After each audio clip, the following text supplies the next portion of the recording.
Hi, everybody. I was bored waiting, so I said, stuff it. I am hitting the button. Thank you, Dobby Socks, for sharing out. Thank you. Yep. Well, we'll get it shared out as well, guys. I was bored waiting, so I thought, right, okay, Facebook lets you go not any less than 10 minutes early, so...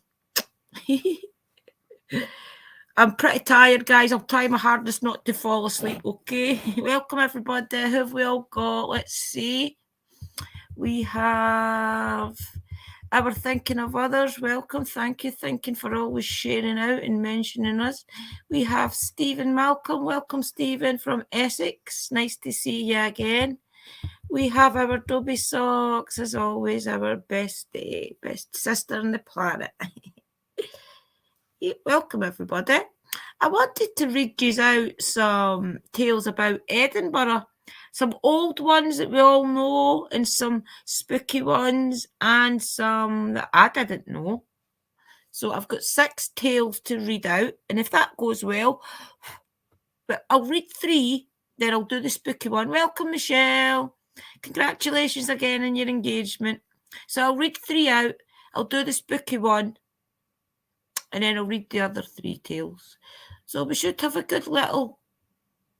And then I'll let you up if as long as it's not too late, guys, because I'm up at 6:30 now. Up at 6:30, get the kiddies ready. The kiddies, you'd think I'd loads of kids. I've got our Liam. Get Wally out to work, get Liam out to school, and then I have to jump on computers. Sorry for smoking on screen, guys. Welcome in, everybody. I'll just jump over to Facebook and just say hello over there, just to be nice. Welcome, everybody on Facebook. I hope you are having a good day. Try and share out for me if you can, please, because the tales that I'm going to tell you, I'm quite sure you'll like to hear them. They'll be really good. They'll be interesting. So welcome, everybody. I hope you are going to enjoy what I've got for you tonight. I'm just going to give it a minute or two and let everybody in. I'll go share it out again because I can't remember if I told Shell and everybody I was doing it. Welcome, Para-Urban. Oh, you're from Ontario as well. I love Canada. Hopefully one day I'll get to Canada, honestly. I would love to get to Canada one day. Uncle Danny, he's coming over to Scotland, and we've mentioned it a few times that when he comes over, I'll maybe come back with him if we can figure it out. So that would be good. Welcome, everybody. Welcome again, Stephen. Welcome, everybody. I'm glad you are all here. We'll start off with the traditional one, which our Dobby's going to love because it's about Greyfriars Bobby. And everybody knows Greyfriars Bobby. Let me know in the chat if you all know who Greyfriars Bobby is. Welcome, Wayne, brother. Not seen you for a while. I hope you're doing good. I had my jammies on, guys, and I had to put my cardigan on that my mammy gave me. She got me out with skulls on it, of course, but it's a nice warm one. Welcome, everybody. Yeah, so tell me, do you know who Greyfriars Bobby is? Let's have a quick little question. I know Dobby's going to know. And I don't think she'll give it away for you. Just let me know in the comments if you know who Greyfriars Bobby is. Massive respect right back to you, Wayne. Greyfriars Bobby, guys, is the little dog that when his owner died, he grieved. His owner's missed his owner, so he used to go and lie in his... I'll explain it all when I tell the story. But he's a little dog, and he's one of the famous little dogs. He's got his own statue, and typically what you would do is you would either kiss his nose or rub his nose, but I don't think a lot of people do that now because they see OV and things, but that's what typically... I can't remember if you kiss his nose or you touch his nose. I can't remember. But it's a nice wee story to start us off with, guys. Okie dokie. Welcome in, everybody. We're just going to give it to 25 to, and then we'll get started, right? Yeah. So, and I've got a spine chilling one to tell as well. And I've not actually read it, to be honest with you. I read the first paragraph and I thought, this'll do it. So everybody say their welcomes. And if you've got a channel, guys, get your links out just now. Roll each other's bones, as our Uncle Daniel always says. If you've got your channels out there, get them linked up. And everybody gets sharing and getting part of each other's community. That's what it's all about. And as soon as I get graduated for my exams and different things, I'll be around a lot more. Saturday, I was want to go somewhere and go live, but it was pretty wet up here in Scotland. It kept raining and different things, and I was quite tired. I'm tired tonight, but I'm determined that I'm doing it. Welcome, Legacy Valhalla. I think I could guess who that'll be. I don't know if it's going to be John or no. John usually always puts Legacy. Just let me know in the comments if it is you, John, because usually your legacy of all things. Welcome in, everybody. Okie dokie, we'll get started, I think. We'll get started with some of these tales. I'll just share my screen. Oh, what's Michelle saying? Yep, thumbs up, everyone. Love from my sister. Thank you, Michelle. Well, thank you. Right, let's get sharing this screen and get seeing what I've all got for you guys today.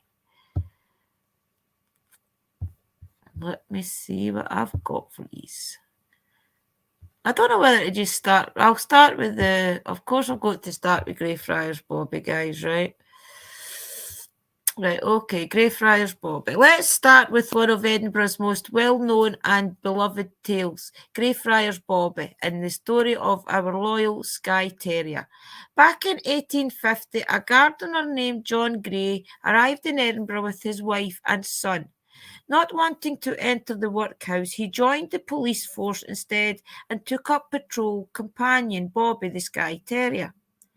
The pair became a common sight around the city streets, together rain or shine. Over the next few years, John received treatment for tuberculosis until the illness eventually killed him on the 15th of February 1858. He was buried in Greyfriars Kirkyard. From that moment John was buried, Bobby refused to leave his grave, withstanding even harsh winters. Eventually the keeper of the kirkyard gave up trying to evict the dog and instead made shelter for him over John's burial site. Bobby would only leave the kirkyard once a day for his midday meal before immediately returning. Bobby's loyalty captured the hearts of the Edinburgh residents, who banded together to care for the mourning mutt. Bobby kept his master company for 14 years after his death, until Bobby's own death in 1872. The story of faithful Bobby is popular today as it was in the 19th century. Outside the cemetery is a famous statue of the dog, often flanked by tourists taking selfies. And in the kirkyard itself, you can find both John and Bobby's graves. The inscription on Bobby's headstone reads, Greyfriars Bobby died. And I didn't screenshot the rest of that. I've read that out to you before, what it says, and I've actually got it on, what do you call it? Film. So there you go, guys. But not come back to you. I'll stop sharing now. So what do you think of that? It's a sad story, but it's a good story. Welcome, Panjack. Welcome, Marco. It's a sad story, but it's a good story. It's one of those stories that kind of capture your heart. And there is a film, an old film about Greyfriars Bobby. But it's really just intriguing how the dog for 14 years was loyal and laid on his master's grave.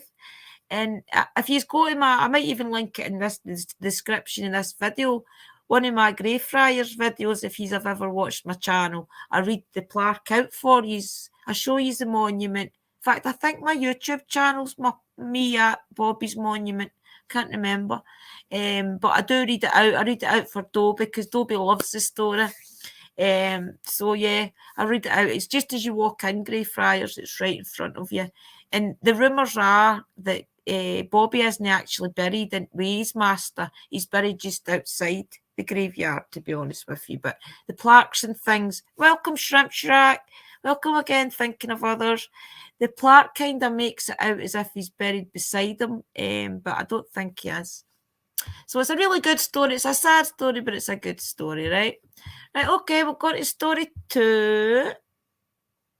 Share the screen again, okie doke.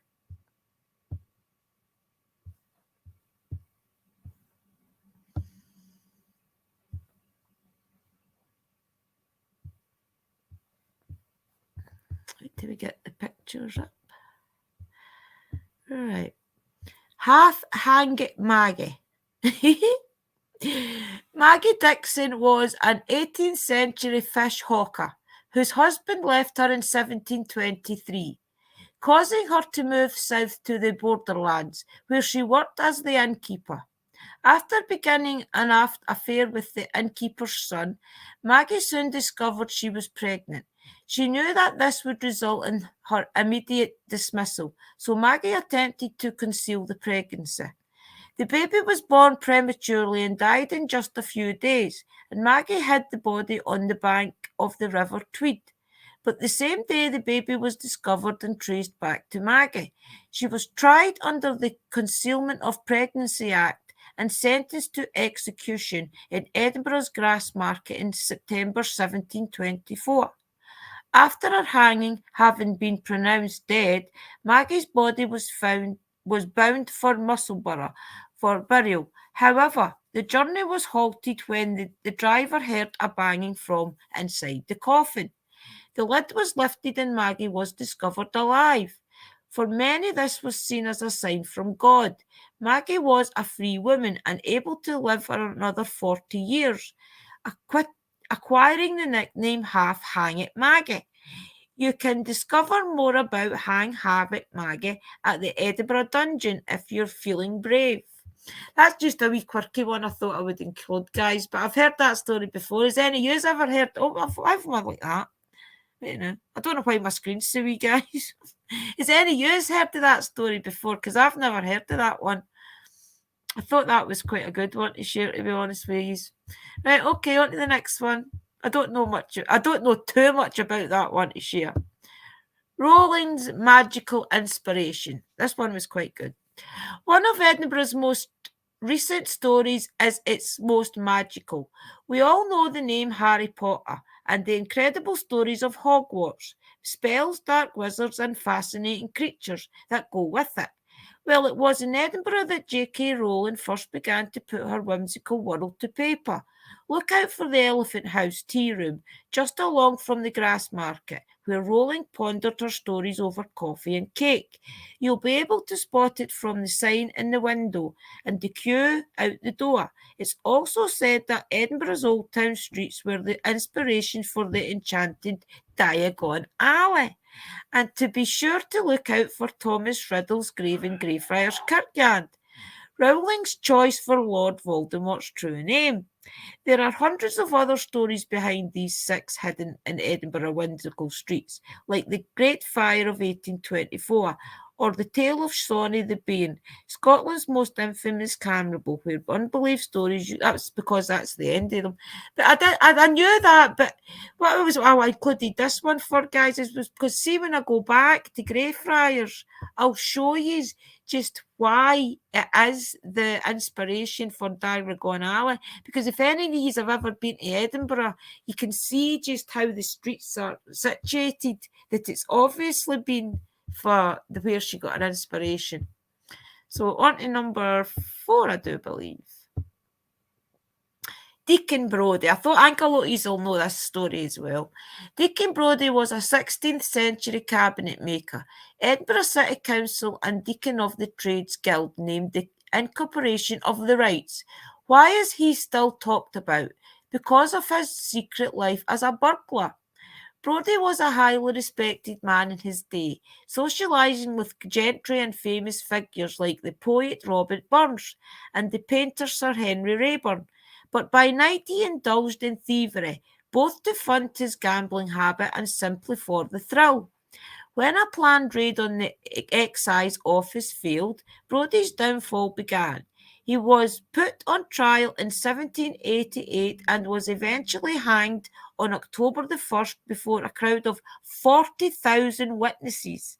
Travelling down the Royal Mile, you'll see evidence of Brodie's legacy dotted all along the street. Be sure to stop in for a drink at the Deacon Brodie pub while you're there. Amazing. Some of these stories are crazy. I've heard that one before, but obviously you know what one's coming, the Burke and Hare one. The Burke and Hare one's quite a good one. There's there. Right, Burke and Hare. One of Edinburgh's most spine-chilling tales is the tale of Burke and Hare. William Burke and William Hare were responsible for 16 murders committed over the course of 10 months in 1828. In the early 19th century, Edinburgh was a leading hub of atonautic study.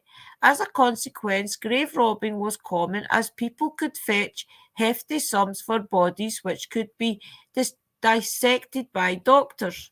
And the funny thing is, guys, Edinburgh, the graveyard is here in the actual anatomy.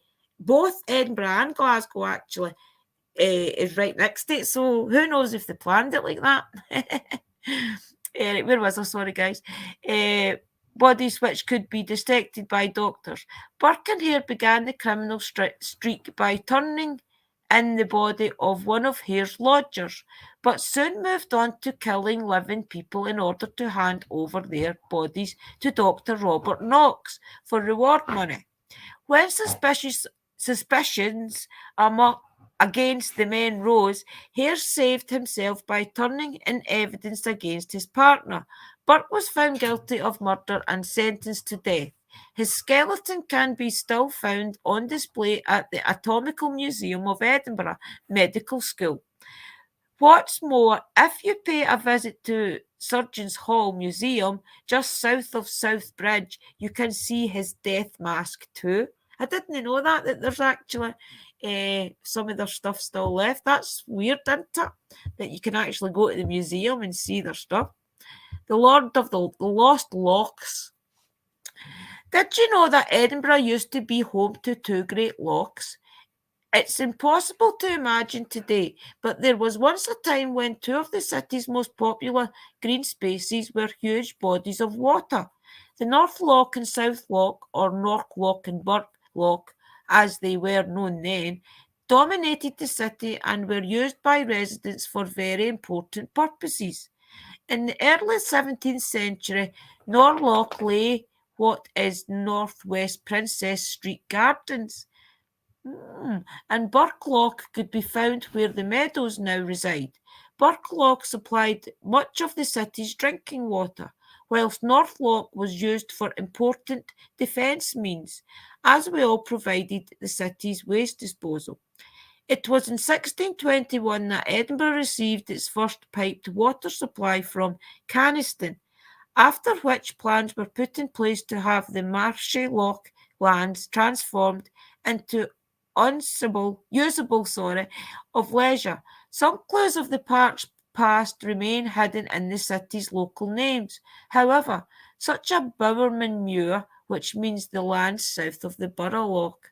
There you go. So there's that, and that's funny because there is a great big part of Edinburgh where the park is and the bridge is right in the middle, where the castle and things is. It does look as if a lot could have been there at some point in time. I'll come back for 5, guys. So what do you think of them? Welcome, Mike. How are you? Welcome. I would like to visit the museum as well. But that's weird that they've still got his body there, isn't it? His skeleton or whatever it was. That's crazy. It just shows that somebody like that made such an impact on the history that they've still kept the remnants of it. It's one of the most famous stories of Edinburgh is the Burke and Hare one.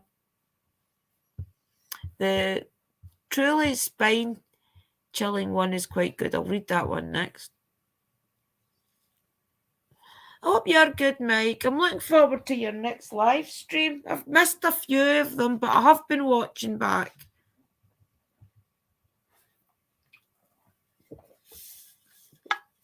Sugar skulls. I actually don't really like them. I don't like the taurine in them, but it was a wee change for the mango and orange. So it was. I've got incense burning here and it makes you dead dry. So what did you think of some of these stories? Did you understand me okay? The Scottish accent. Loch. It was a brick. My mum used to get everybody to say this.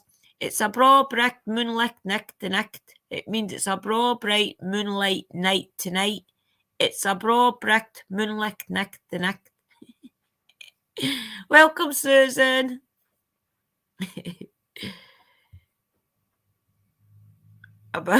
That's a big monster. The Loch Ness. But Birkenhead, even the tour guides of Edinburgh still tell the Birkenhead story. I was watching the tour guides. It's on YouTube. Somebody must have filmed it, and it shows you what the tour guides all show you, and they tell the Birkenhead story. And I think that's where the stories probably are from, is the ones that the tour guides tell you. I just googled it and found some stories to tell you. I thought they were good for quick stories, Edinburgh. I was going to try and find some Victorian ones, but all the Victorian ones are too long to read out. I would need to probably do it in installments. I wanted to read the Maggie Murphy. Is it Maggie Murphy? I always say Maggie Murphy. The one about Maggie with the babies. She was one of the first people to be killed because she was a baby farmer. That's a good story. I'll maybe read that next week because it will take a good maybe hour to read it. Oh, cool, though. Anything in particular that you guys are looking for? Mike, I would love you to. I'm going to have as I told you last week, I'm going to try and get all the group together, Haunted Finders, Amy, and different things, and get them up on screen to try and talk about what some of these things could be in these woods.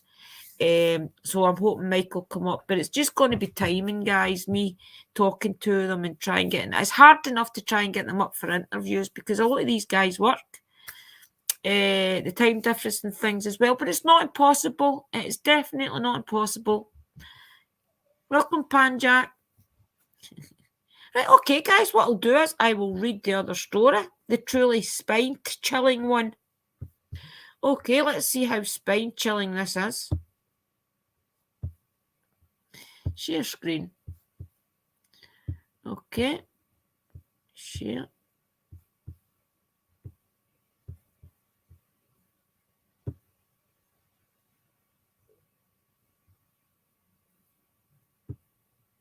Can you see that, guys? Let me know if you can see that, yeah?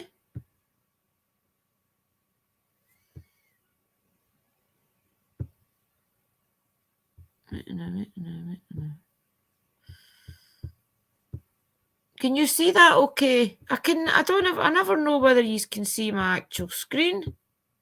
I hope you can see this okay. Right, okay, let's read it. The truly spine-tingling stories behind the most haunted places in Edinburgh and the Lothians. We unearthed a grisly discovery under the hearthstone of Brunsfield Mansion, not to mention a cannibal on the Canongate. This was written by Hilary Mitchell, guys, in 18th October 2019. I better give credit for it or I might get copyrighted. Right, okay. Edinburgh has no shortage of reportedly haunted location, hundreds in fact, and the more you dig into the topic, the more you seem to find. We started out with a plan to look at some of the most well-known spooky locations in the city centre, but soon stumbled upon some less well-documented and decently creepy tales from Edinburgh's dark past that we felt we just had to share with you. It is nearly Halloween after all. Take it was nearly Halloween. From a BBC presenter recording ghostly voices in the vaults to a terrifying discovery beneath the headstone of the long-lost Witchenstows mansion in Brunsfield, here are some of our favourite and creepiest Edinburgh hauntings. The Black Mausoleum. Oh, that's Mr. Mackenzie's tomb. Greyfriars Kirk has been in use since the late 16th century and is so jam-packed with bodies that the ground inside the graveyard is significantly higher than Candlemaker Row, the street beside it. One of the most reportedly haunted locations within the cemetery is Bloody Mackenzie's tomb. I knew they were going to call him that. Bloody Mackenzie's tomb, a mausoleum which is also the last resting place of George Mackenzie, a ruthless prosecutor of the Scottish Covenanters, and now it seems a violent poltergeist. His final resting place is called the Black Mausoleum. Ghost tours take visitors inside the doomed chamber, and many have emerged with bruises, burns, scratches, and even broken bones. As of 2006, there has been over 450 documented attacks. One woman claimed to have received these injuries in his tomb. It's not even the tomb that they take him into, guys. It's actually the Covenanters' jail, and it's one of the wee side tombs. It's no Mr. Mackenzie's tomb that they take him in. Take the tourists into. The ghostly goings on at Regent Terrace were recounted. Is that a new story? Wait a minute, I'll check. I'm not sure. I was too busy. I hate it when they call Mr. Mackenzie. Bloody Mackenzie. Number 2, Regent Terrace. The ghostly goings on at Regent Terrace were recounted in the autumn 1990 editions of the 14th Times, and they were very creepy reading. The row of handsome townhouses were first built between 1826 and 1833 by renowned architect William Playfair. By June 1979, many had converted to flats, and one damp basement flat was inhabited by 4 students who experienced some of the most weird and lively poltergeist activity ever recorded in Scotland. The friends were kept awake by strange noises, including the noise of a crying baby that would reverberate through the flat, getting louder and louder until it suddenly shut off. Eventually, they became so scared that they all moved into the same bedroom. A week later, one of the students woke up but found they couldn't move, at which point the bed began to vibrate alarmingly, and something heavy and furry leaped onto the bed and crept up towards the man. Suddenly it vanished. They did have a cat, but it was outside of the living room window with its teeth bared. It refused to enter the flat for days. You can read the full account of the haunting here. I think we'll read it, eh?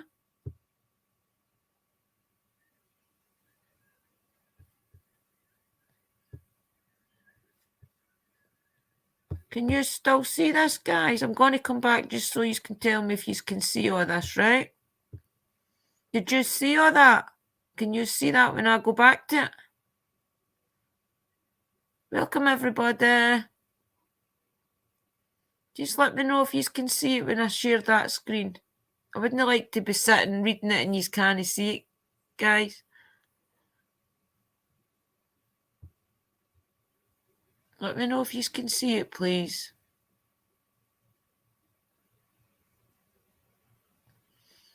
Can one of you comment, please? Thank you.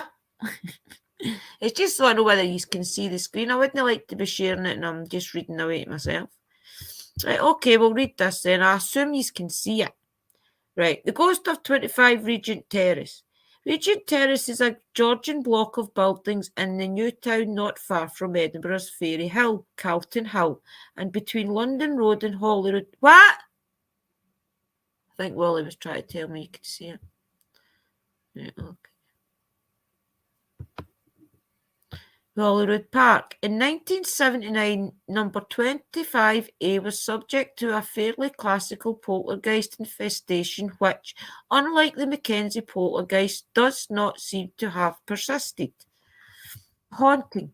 In June 1979, the same year the late and unlamented, except by her family, Margaret Thatcher came to power in England, 25A Regent Terrace caught a poltergeist infection.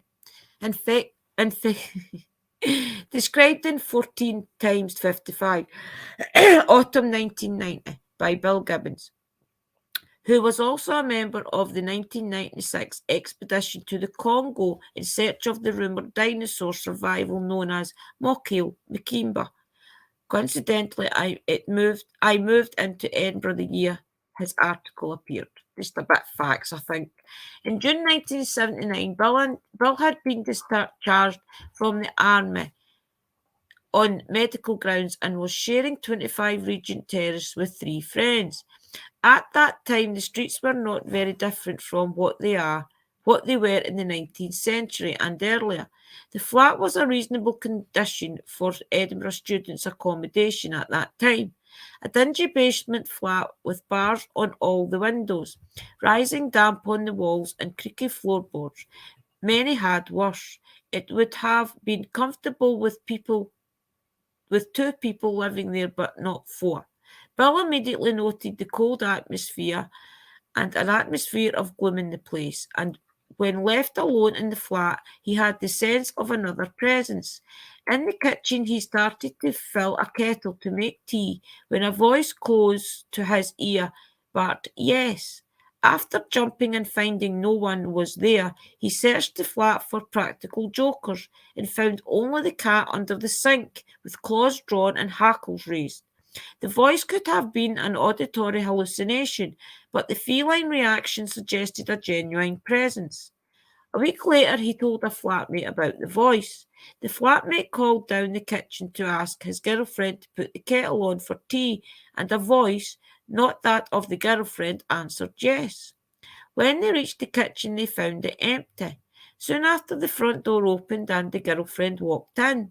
The student had moved in March in 1979 and been kept awake by the strange noises, most commonly the sound of a baby crying that would reverberate through the flat, getting louder and louder and suddenly stop.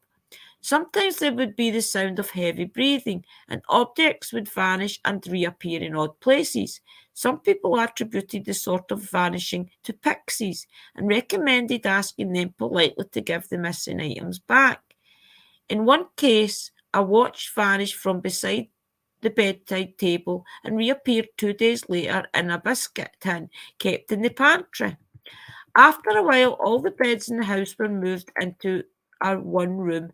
The three young men were nervously sharing. One night, a warm, furry animal jumped onto the bed, and the students began stroking it and talking to it. When asked to stop talking to himself, he said he was talking to the cat, at which point the others each claimed the cat was on their bed, as did a friend staying the night. When the friend switched the light on, the room was catless. The same entity visited Bill one night, prompting a check for rats.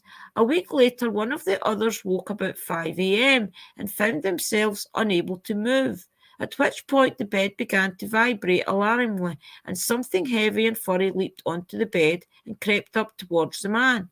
Suddenly the vibration stopped and the thing vanished, as much as anything evident to the other senses, but not seen can vanish. The cat, incidentally, was on the outside of the living room window, with teeth bared and claws drawn. It refused to enter the flat for days. The next night before sleeping, they locked the door to the room and put a stout chair against it. Then they heard heavy footsteps approach the door. They stopped, the handle began to turn, and the door bent inwards as if pushed by something very strong. This happened 3 times. The footsteps then retreated, and they heard the kitchen door open and shut with a slam. One of the men had decided to sleep in the chair, and one night he and his girlfriend saw the kitchen door glide open, despite the fact the kitchen door was hard to open because of a thick carpet. It then closed and opened again. When the man got out of the bed to look, the door it slammed shut. Eventually, they held a séance where they contacted a French trader and later time travelled from the future who wanted released from the 20th century. When one of the group made a joking remark, the glass shot across the table and fell over. After that, the lights went out. Two of them two of them men found themselves wrestling on the floor while the other three found the kitchen door not open. About 2 a.m. that morning, there was a tremendous crash from the kitchen, and the sound of the kitchen table began dragging across the room, and objects being thrown around. After 10 minutes, the sound stopped. The following morning, they found nothing was out of place in the kitchen. 3 of the flatmates moved out, but Bill, being curious, arranged to share a room with that young chef at the top of the house. One night, something cold and furry grabbed his wrist as he was about to put the light on. He ran up the stairs and, looking over the banister, saw 2 slighted yellow eyes staring at him out of the darkness. A couple of weeks later, he left the flat. Speculations. On the face of it, this is more or less standard poltergeist case, with no mystery fires or pools of water involved. The voice is unusual and containing a time traveller, with the future suggestion someone unconscious was playing tricks. The infestation seems to have started genuinely, as then big tight things do and become more and more extreme, again typical of poltergeists. But thinking of Sabbath experiments recreating an American Civil War soundscape and hearing omnibus voices at a roll call, perhaps this was a case of creating a poltergeist by playing out standard culturally defined roles expected when a poltergeist occurs. But in that case, the cat would have been likely to remain unimpressed unless a real entity had been created. Another unusual element is the 2 slighted eyes seen on the stairwell. Hensley believes Edinburgh to be built on systems of caverns inhabited by an alien race, and cities tales of reptilian creatures being encountered in underground cellars. But the creatures were cold and furry, not scaly and green. So the notion that Regent Terrace harboured or harbours an entrance to this underground world does not quite fit the facts either. As a teenager, my parents' home suffered the vibrating bed syndrome, and my parents had a phantom cat would walk up the bed. The real cat's moving aside for it. I can't dismiss this case with a mundane explanation.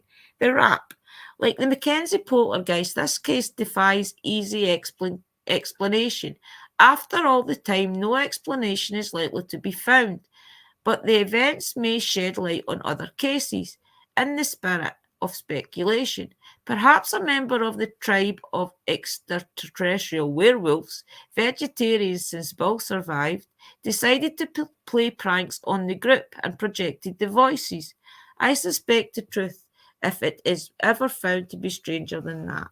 I do believe that something was there. So what do you think of them, guys? To come back to you. Quite good, eh? I quite like hearing strange stories. What do you think? Does anybody want to come up and talk about it for the last 20 minutes? Talk about some spooky stories of Edinburgh. What do you think, guys? What about Edinburgh? Do you think it's crazy spooky? There's loads of places in Edinburgh, and Edinburgh streets are really good. It takes you back in time. As soon as you walk into Edinburgh, or not even walk, drive in, you see all the different buildings and things, and it takes you back in time. I'm going to put the link in the chat, guys, in case anybody wants to come up and talk about the Edinburgh craziness of old. Oh my God, a vibrating bed. Oh, I know, crazy, isn't it? Grab the link, guys, if you want to come up and chit chat. They're quite good though, aren't they? I just wanted to keep just different things, isn't it, to talk about.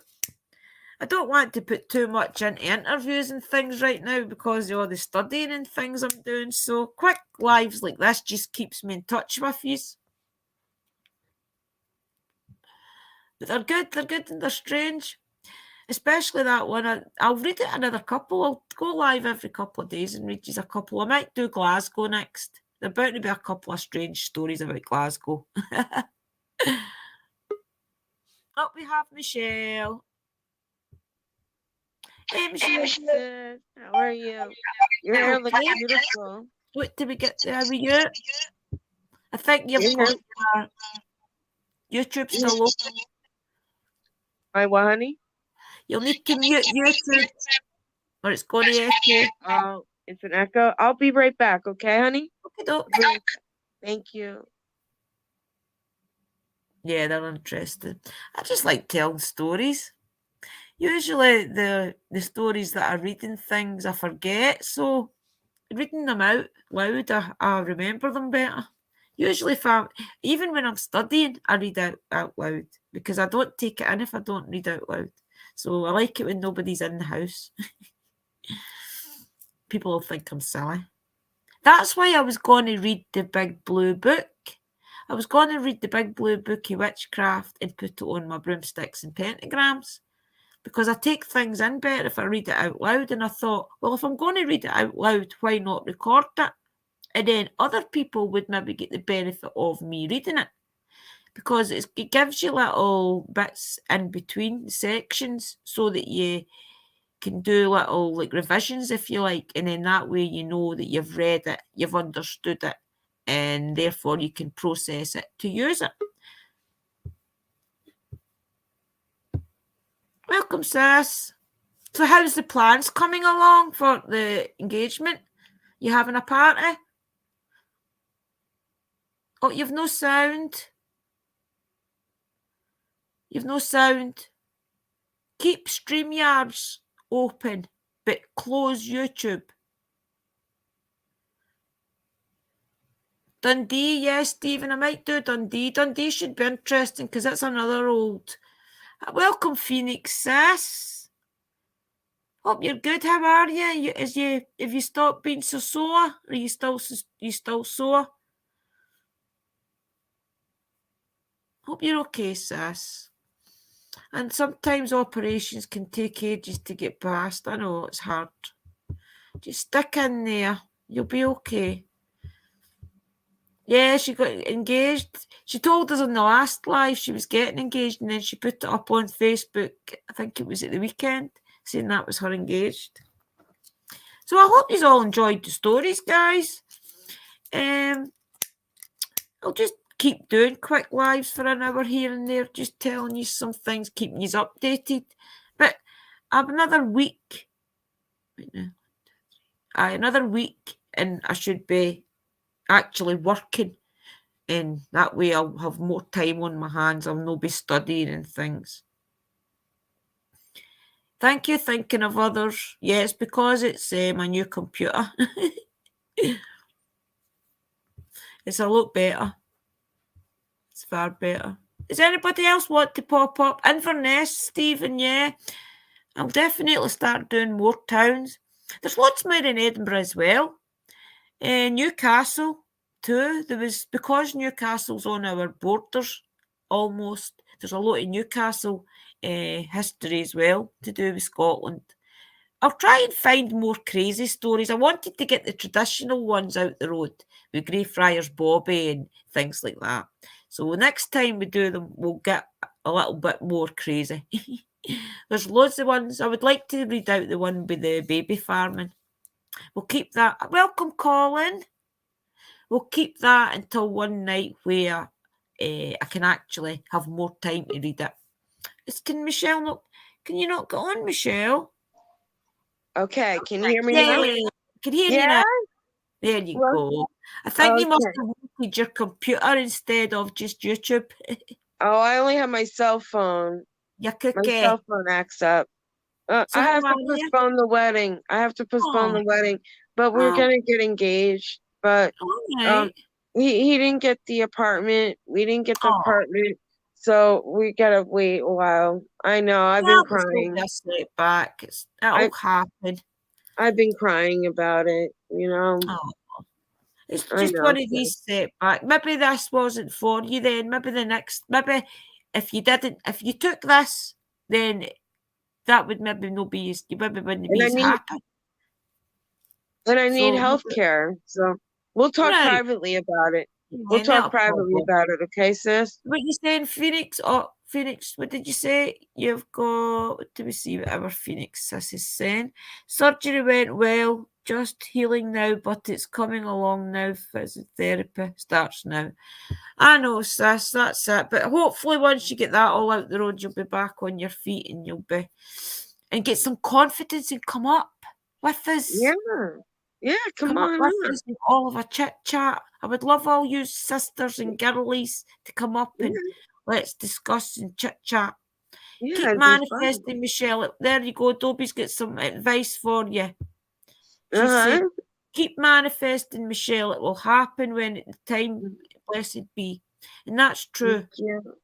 Thank you.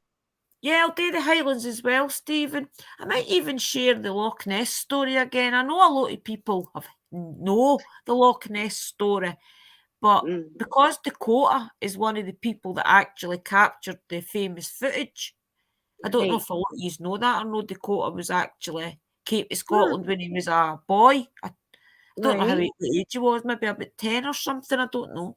But he actually captured a picture of Nessie in Loch Ness, yeah. That's yep, so he's been famous before we even knew him. Our Dakota, you know. He's a man of many magical little tidbits. I'm just gonna welcome, Pan Jack.